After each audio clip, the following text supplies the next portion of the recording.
ചേച്ചി മുൻകൈ എടുത്തുകൊണ്ട് ചെയ്തു കൊടുക്കുന്ന 5ാമത്തെ വീടാണ്. അതിന്റെ വിശേഷങ്ങളൊന്നും പങ്കുവയ്ക്കാമോ? പ്രത്യേകിച്ച് ഇങ്ങനെ വിശേഷങ്ങൾ കാരണം പറയാനായിട്ട് ഒരുപാട് ഉണ്ട്.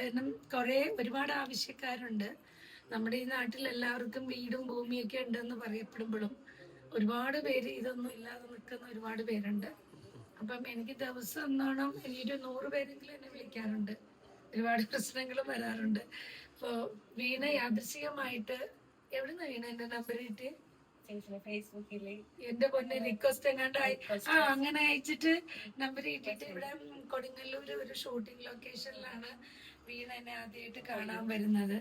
പക്ഷെ അപ്പം ഈ വീടെന്നുള്ള സങ്കല്പങ്ങളൊന്നും ഇല്ല കേട്ടോ. കാരണം സനലിന്റെ അസുഖകാര്യങ്ങളും പ്രശ്നങ്ങളുമാണ് നമ്മൾ ചർച്ച ചെയ്തുകൊണ്ടിരുന്നത്. പക്ഷെ പിന്നെ എപ്പോഴോ വീടെന്ന് പറയുന്ന ഒരു ഇതിലേക്ക് പഞ്ചായത്തില് നമ്മളെ പറ്റാണ്ട് കിടക്കായിരുന്നു. ആ സമയത്താണ് ചേച്ചിട്ട് ഇങ്ങനെ പറഞ്ഞു കഴിഞ്ഞപ്പോ ചേച്ചിയുടെ ഞാൻ പറയുമ്പോഴും എനിക്ക് ചേച്ചി എന്താ പറയാ, എനിക്കൊരു വിശ്വാസം ഉണ്ടായിരുന്നു മനസ്സില് ചേച്ചിയുടെ അടുത്ത് തുറന്ന് പറയുമ്പോഴും.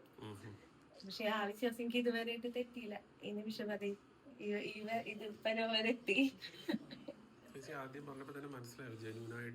അല്ല, വീണ ജനുവനാണെന്ന് എനിക്ക് തോന്നി. അത് ഞാൻ എന്റെ വേറൊരു സുഹൃത്തിനെ കൊണ്ടുവന്ന് കാണിച്ചിട്ട് ചോദിച്ചു നമുക്ക് എന്തെങ്കിലും ചെയ്യാൻ പറ്റുമോ എന്ന് ചോദിച്ചു. പക്ഷെ അത് നടന്നില്ല, അങ്ങനെ പോയി. പിന്നെ വേറൊരു സ്ഥാപനം, ഞാൻ ആ സ്ഥാപനത്തിന്റെ പേര് പറയുന്നില്ല, അവര് ചെയ്തു തരാന്ന് പറഞ്ഞു. അവരാണ് ശരിക്കും പറഞ്ഞാൽ ഭയങ്കര പ്രതീക്ഷ കൊടുത്തിട്ട് പിന്നെ അവര് മുമ്പോട്ട് നീങ്ങുന്നില്ല. അപ്പൊ എനിക്ക് മനസ്സിലായി ഇത് എന്നിലൂടെ തന്നെ ഇത് പോകുള്ളൂ. കാരണം 2 പേർക്ക് ചെയ്യാൻ പറ്റില്ല. അങ്ങനെയാണ് പിന്നെ ഞാനെന്ന് പറയണ ഇല്ല, നമുക്കൊരു ബിൽഡർ ഉണ്ട്, ഷീനു ഷാലു എന്ന് പറഞ്ഞ എരിമേലിയിലാണ്.